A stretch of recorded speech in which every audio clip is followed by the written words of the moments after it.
Hi, I'm Kathleen Somsich. I am a company artist with the New Hampshire Theater Project, and today I'm going to talk to you about crying on stage. I used to teach adult acting at the Palace Theater in Manchester and also at the New Hampshire Institute of Art, and one thing I always told my students was, it's not your job to cry on stage. It's your job to make the audience cry. And one way of thinking of this is it's not necessary to cry on stage.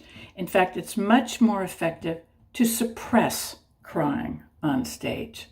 And I'll give you an example. This is something I always told my students. Remember a woman named Susan Smith who buckled her two children into their car seats and pushed her car into a lake and drowned her two children? When she was interviewed, she said something like this. Some mean people, some bad people took my children and killed them. And right away, the police suspected her of doing it herself. The idea of suppressing crying is much more effective. And I always think back to interviews of old men who were present at D-Day and after, talking about storming the beaches in Normandy.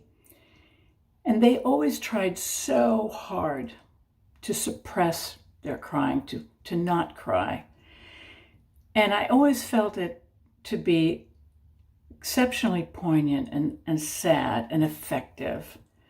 And it always was something like this. I remember my best friend was standing right next to me. I'm sorry. His name was Smitty. And I'll never forget him.